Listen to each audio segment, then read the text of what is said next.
오류 보고서. 이제 아미노산에 대해서, 아미노산은 비타민, 아미노산과 비타민은 생체 분자의 극과 극이다. 모든 생물은 20가지 아미노산을 이용하여 단백질을 만든다. 인체는 수만 가지 단백질이 있는데 전부 다 20가지의 똑같은 재료를 만든다. 20종의 아미노산은 구조적으로 유사하며 저마다 약간씩 변화가 있을 뿐이다. 따라서 20가지 아미노산을 만들기 위해서 20가지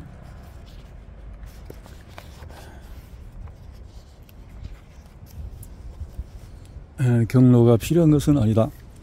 때로는 화학과는 하나만으로 하나의 만으로 아미노산을 다른 아미노산으로 바꿀 수 있다.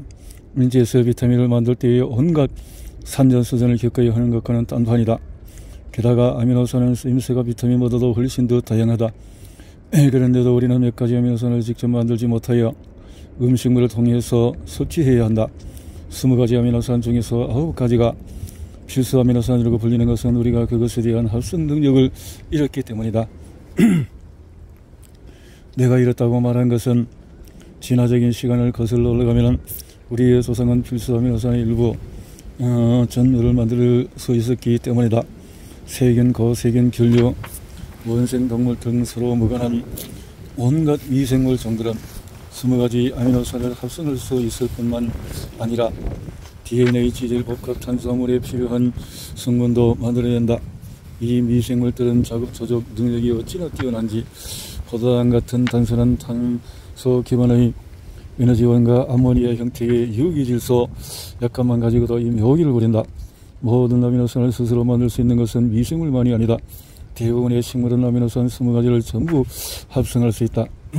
따지고 보면 식물은 대다수 미생물보다도 자급자족에 능하다.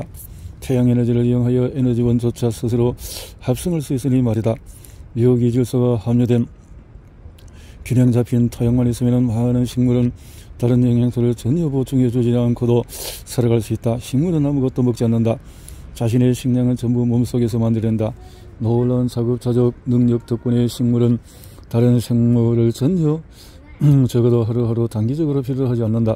동물이 바다에서 올라오기 전에 번성하여 수백구는 숲을 이룬 것은 덕분이다. 동물은 자급자족이라서 식물과 정반대고 생존하려면 다른 생물을 끊임없이 먹어야 하기 때문에 동물은 식물이나 조류나 프랑크톤을 먹을 수 있으며 다른 동물을 먹을 수 있다면 먹는다.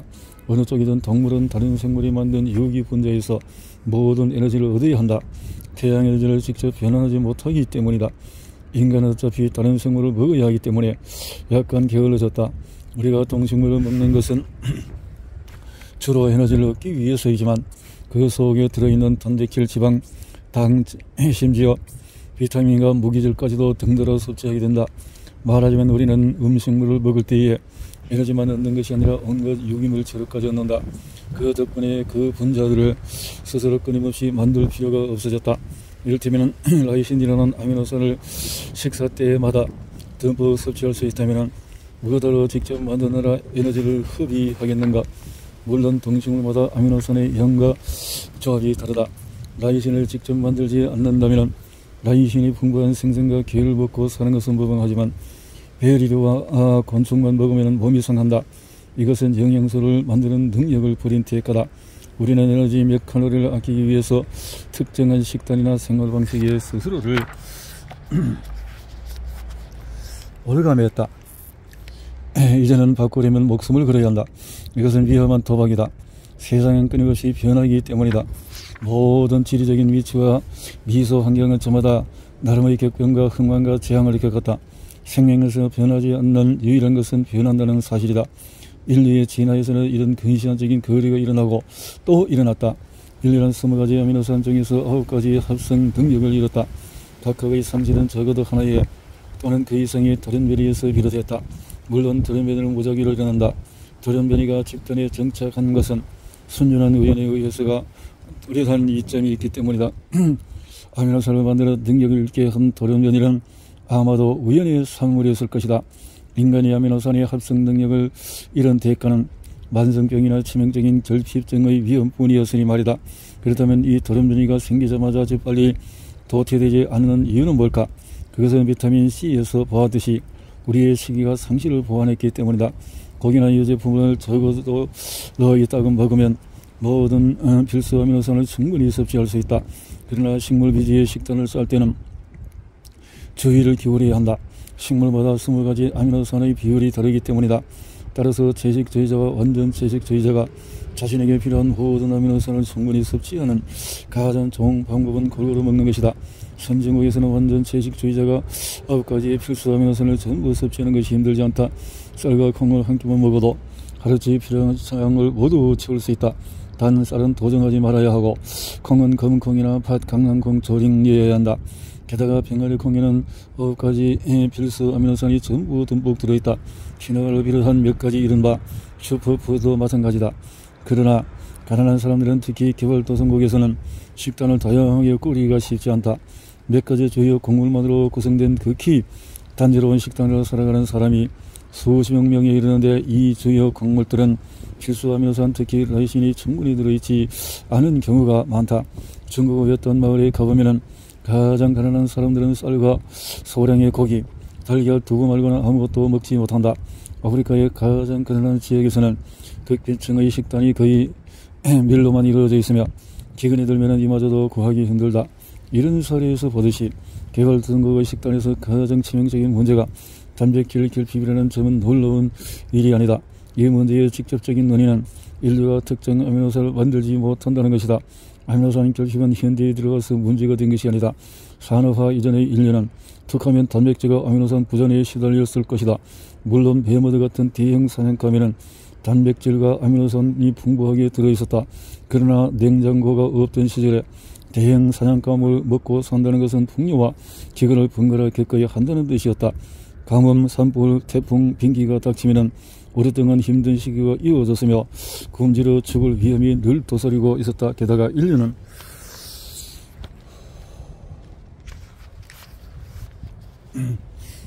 기본적인 영양소를 합성하지 못한 탓에 더 큰 고통을 겪어야 했다. 구할 수 있는 음식물로만 생존하기가 훨씬 더 힘들었기 때문이다. 기근이 일어났을 때 가장 큰 사망 원인은 열량 부족이 아니라 단백질과 아미노산 부족이다. 인간과 동물이 스스로 합성하지 못하는 기본적인 생체 분자는 아미노산만이 아니다. 지방산이라는 분자 중에도 2가지가 있고, 지방산은 기다란 탄화수소, 또 몸에 필요한 지방과 지질을 만드는 재료, 인지질은 세포 하나를 둘러싸는 재료, 세포막은 무엇보다도 필수적인 구조이다. 그런데도 우리가 만들지 못하는 지방산 중에 둘 중에 하나는 바로 리놀린산이다. 그 외 하나는 알파 리놀렌산으로 이 또한 엄청나게 중요한 것이다. 다행히 현대인 식단은 씨앗 생선, 다양한 식물성 기름을 통해서 2가지 필수 지방산을 충분히 섭취할 수 있다. 게다가 여러 연구에 따르면 지방산을 자주 섭취하면 심혈관이 건강 그런 도와준다. 늘 운이 좋았던 것은 아니다. 선사시대, 농업 이전 시대에는 인류의 식단이 훨씬 더 단순했다. 인류는 무리 지어 다니면서 손에 잡히는 것은 무엇이든지 먹었으며 식량을 찾으러 온갖 애를 썼다. 대부분의 시기는 두 지방산을 얻을 수 있었을 테지만 결핍된 시기도 분명히 있었을 것이다. 때로는 풀, 벌레, 잎, 가끔 눈에 띄는 베리류가 식량의 전부였을 것이다. 필수 아미노산의 경우와 마찬가지로 인류가 2가지 주요 지방산의 합성 능력을 잃은 뒤로 식량위기가 훨씬 더 심각해졌을 것이다. 이 2가지 지방산과 관련한 어처구니 없는 사실은 만들기가 식은 죽먹기라는 것이다. 우리의 세포는 온갖 지질 분자를 합성할 수 있는데 그 중에는 리놀렌산과 알파 리놀렌산보다 훨씬 더 복잡한 것도 많다. 사실 수많은 복잡한 지질은 이 단순한 지방산으로부터 만들어진다. 그런데도 재료가 되는 2가지는 만들지 못하는 것이다. 지방산을 만드는 데 필요한 효소는 지구상의 많은 생물에게 존재하지만 사람에게는 없다. 인체는 여러 동물의 몸과 마찬가지로 식물이나 동물의 조직을 섭취하고 느끼고 작은 성분을 흡수하고 이 작은 조각들을 이용하여 인체의 분자와 세포, 조직을 만든다. 하지만 이 과정에서 빠진 부분이 있다. 건강에 중요한 분자 중에서 우리가 만들지 못하는 몇 가지가 있어서 이것들을 음식물에서 구하는 수밖에 없다는 점이다. 이 필수 영양소를 구할 수 있어야 한다는 사실은 인류가 살아가는 장소와 방법을 제약한다. 여기 영양소만 그런 것이 아니다. 인체는 무기질 성분을 얻는 이래도 젬병이다. 심지어 우리가 먹는 음식물에 버젓이 들어있는데도 말이다. 정구석기계 몸의 대부분이 수분으로만 이루어진 말랑말랑한 우리 인간은 음식물을 통해서 금속을 많이 섭취해야 한다. 우리가 먹어야 하는 금속은 필수 무기질이라고 하는데 그 종류가 한둘이 아니다. 금속이 오는 복합 분자가 아니라 단순 원자에서 어떤 생물도 활성하지 못한다. 음식물이나 물에 들어있는 채로 섭취해야 하는데 우리에게 필수적인 이온으로는 코발트, 구리, 절, 크리움, 니켈, 아연, 몰리브데늄이 있다. 심지어 마그네슘, 칼륨, 칼슘, 나트륨도 따지면 금속이며 무기질을 매일같이 적지 않게 섭취해야 한다. 이런 무기질이 금속이라고 생각되지 않는 것은 원소 형태로 섭취하거나 이용하지 않기 때문이다. 세포는 금속을 수용성 이온 형태로 이용한다. 두 가지가 얼마나 다른지 감을 잡으려면 나트륨을 생각해 보라. 주기율표에서 원소 형태로 표시되는 나트륨은 반응성이 어찌나 큰지 물과 닿아도 불이 된다. 붙는다. 맥락성이면 소량으로 대형 동물을 죽일 수 있다. 하지만 나트륨 원자에서 전자 하나를 빼내어 이온으로 바꾸면 성질이 전혀 달라진다. 나트륨 이온은 단순히 무해한 것을 넘어서 모든 세포에 필수적이다. 나트륨은 염소 이온과 결합하면 소금이 된다. 원소 나트륨 이온과 모든 면에서 완전히 다른 물질이다. 나트륨과 칼륨이 금속 이온 중에서 가장 중요한 데는 이런 여지가 없지만 두 금속이 없으면 어떤 세포도 활동할 수가 없으므로 사람의 식단은 두 무기질이 만성적으로 부족한 경우는 거의 없다. 모든 생물에서 두 이온이 비교적 풍부하게 있으므로 구석기 식단이든 완전체 식단이든 그 중간에 어느 것이든 나트륨과 칼륨이 부족할 염려는 없다. 나트륨이나 칼륨이 급성으로 결핍되면 심각한 문제가 생길 수 있지만 이것은 대체로 생리적 기능 이상 단식, 지나친 탈수 등의 단기적인 요인에서 비롯한다. 그러나 그 밖의 필수 이온은 이야기가 다르다. 찾아서 먹지 않으면 충분히 섭취할 수 없으며 그로 인해서 만성병에 걸릴 수 있다. 이것 때문에 칼슘 섭취 부족은 전 세계에서 빈부를 먹는 문제이다. 칼슘 부족은 설계 측면에서 가장 실망스러운 시기 문제 중의 하나인데 그 이유는 음식물을 통해서 충분히 섭취하지 않아서 생기는 것이 아니라 인류의 칼슘 흡수 능력이 부실해서 생기는 것이기 때문이다. 누구나 칼슘을 듬뿍 먹는다. 음식물에서 뽑아내는 일의 서툴 뿐이다. 앞서 언급했듯이 칼슘을 흡수하려면 비타민 D가 필요하므로 비타민 D가 결핍되면 세상의 모든 식이 칼슘을 섭취해도 소용이 없다. 고스란히 소변을 통해서 배설될 것이기 때문이다. 설령 비타민 D가 충분해도 칼슘 섭취가 수월하진 않다. 나이가 들수록 흡수력은 더 낮아진다. 이와는 섭취한 칼슘의 60%를 흡수할 수 있는 데에 반해서 성인은 약 20%밖에 흡수하지 못하며 은퇴 연령이 되면 10%나 그 이하로 떨어진다. 유아는 칼슘 60% 흡수하는 데 비해서 성인은 약 20%, 또 은퇴 연령이 되면 10% 이하로 떨어진다. 우리의 장은 음식물에서 칼슘을 뽑아내는 일에 젬병이므로 뼈에서 칼슘을 뽑아낼 수밖에 없는데 이 전력의 결과는 치명적이다. 칼슘과 비타민 D 보충제를 꾸준히 섭취하지 않으면 대부분의 사람은 인생의 황금기에 골동증에 걸릴 것이다. 선사시대는 30이나 40 넘어까지 사는 사람이 드물었기 때문에 여러분은 칼슘 부족이 우리 조상들에게 심각한 문제가 아니었으리라고 생각할지도 모르겠다. 하지만 하우스 골격의 대부분에서 칼슘은 비타민 D 결핍의 흔적이 뚜렷이 오늘날보다 더 심각할 뿐만 아니라 젊은 사람들에게도 드러난다. 이처럼 골다공자 근원이는 칼슘 부족은 결코 새로운 문제가 아니다. 또 다른 필수 무기들의 충분한 섭취도 마찬가지. 그것은 바로 철분이다. 철은 우리 몸과 지구상에서 가장 풍부한 전이 금속, 주기율표의 커다란 가운데 자리를 차지한 금속으로 전기 전도율이 높다. 어느 금속과 마찬가지로 우리는 철을 원소 형태가 아니라 이온 형태로 이용한다. 원소 형태의 철은 대부분 생성 직후에 지구의 핵으로 가라앉았다. 지표면에 남은 철은 대부분 전자가 1에서 3개 모자란 이온이다. 사실 철이 여러 이온 상태를 쉽게 넘나들 수 있다는 것이야말로 우리 세포에서 특별한 인쇄를 가지는 비결이다. 철의 역할 중에서 가장 널리 알려진 것은 산소를 몸 전체에 운반하는 단백질인 헤모글로빈의 기능을 돕는 것이다. 즉 결국 세포는 헤모글로빈으로 꽉 차 있는데 헤모글로빈 분자 하나당 철 원자가 4개가 필요하다. 실제로 헤모글로빈이 특유의 빨간색을 띠는 것은 안에 들어있는 철 원자 때문이다. 여러분의 피와 화성의 지표면은 생각보다 공통점이 많다. 음식물에서 에너지를 수출하는 것도 철분의 중요한 기능 중의 하나이다. 우리 몸 주변에서 지구 태양에서 철이 풍부하지만 철분 결핍은 사람의 식이 관련 중에서 흔한 축에 든다. 질병통제예방센터와 세계보건기구에 따르면 철분 결핍은 미국과 전 세계에서 가장 흔하게 발생하는 영양소 결핍이다. 철로 가득한 세상에서 철분 결핍이 만연하더니 참 혈고전 일이다. 철분이 부족할 때 가장 먼저 나타나는 것은 빈혈. 철분은 헤모글로빈 분자에서 중추적 역할을 하고, 헤모글로빈은 적혈구 세포의 구조와 기능으로 중추 역할을 하므로 철분 농도가 낮아지면 인체가 혈액세포를 만드는 데 능력이 손상되고, 세계보건기구 추세에 따르면 임신한 여성의 50%와 취학 전 아동의 40%가 철분 결핍으로 인한 빈혈을 앓는다.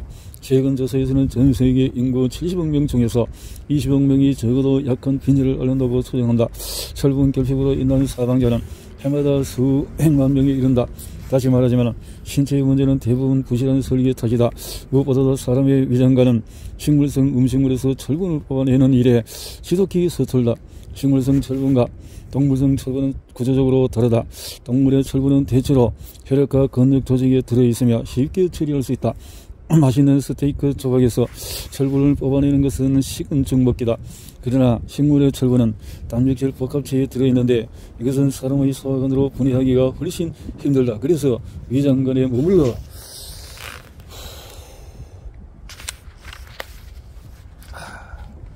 있다가 높임물로 배설된다. 철분 섭취가 채식주의자에게 또 다른 고민거리인 것은 이 때문이다. 이 점에서 사람은 여느 동물보다 열악하다. 지구상의 대다수 동물은 대체로 또는 전적으로 채식주의자이지만 녀석들의 장은 철분을 처리하는 데는 아무런 문제가 없다. 게다가 철분 섭취는 몇 가지 문제가 있어서 이 때문에 흡수율이 더 낮아질 수 있다. 이를테면 철분은 우리가 쉽게 흡수할 수 있는 다른 성분 비타민 C와 함께 섭취할 때 가장 잘 흡수된다. 채식주의자는 이 수법을 써서 철분 섭수율을 높인다. 철분 공급원과 비타민 C 공급원을 조합하면 두 영양소의 흡수율을 동시에 끌어올릴 수가 있다. 비타민 C를 대량으로 섭취하면 철분 흡수율을 6배까지 증가시킬 수 있다. 안타깝게도 그 반대도 참이다. 비타민 C가 부족한 식사를 하면 철분 흡수가 더 힘들어져서 뇌혈변과 빈혈의 이중고를 겪기가 쉽다. 창피하고 무리가 일으키는 것만 해도 괴로운데 근육이 늘어지고 내부 출혈이 생각된 일이 상상만 해도 끔찍하다. 선진국의 채식주의자들은 브로콜리, 시금치, 청경채처럼 철분과 비타민 둘 다 풍부한 식품을 많이 섭취하기 때문에 이致命적인 덫에 걸리지 않는다. 하지만 개발도상국의 가난한 사람들 이런 핵심적인 식품이 귀하고 한철이어서 철분과 비타민 C가 결핍되기 쉽다. 철분을 충분히 섭취하지 못하는 것만 해도 문제지만 식품 후 분자적인 철분, 특히 식물에 들어있는 철분 흡수를 실제로 방해하는 것이 여럿이 있다. 콩류, 견과류, 베리류 같은 식품을 많이 먹으라고들 하지만 여기는 폴리페놀이 들어있어서 철분의 저출과 흡수를 방해할 수 있다. 마찬가지로 통곡물, 견과류, 씨알에 는 피트산이 많이 들어있는데 이것은 철분이 소장에서 흡수하지 못하도록 한다. 가난 때문에 고기를 즐겨 먹지 못하여 빈혈의 위험을 겪는 전 세계 20억 이로 인해서 이중의 고통을 받는다. 이들의 식단에는 식물성 음식물에서 철분을 뽑아내는 것을 더 어렵게 하는 바로 그 식품들이 많기 때문이다. 골고루 먹는 것은 철분을 비롯하여 우리 몸에 필요한 성분을 모두 섭취하는 좋은 전략이지만 철분이 풍부한 식품과 철분 흡수를 방해하는 식품을 함께 섭취하지 않도록 조심해야 한다. 철분 흡수를 방해하는 또 다른 식이 성분은 칼슘으로 칼슘 흡수율을 60%까지 떨어뜨릴 수 있다. 따라서 유제품, 잎채소, 콩처럼 칼슘이 풍부한 식품은 철분이 풍부한 식품과 따로 먹어야 흡수율을 극대화할 수 있다.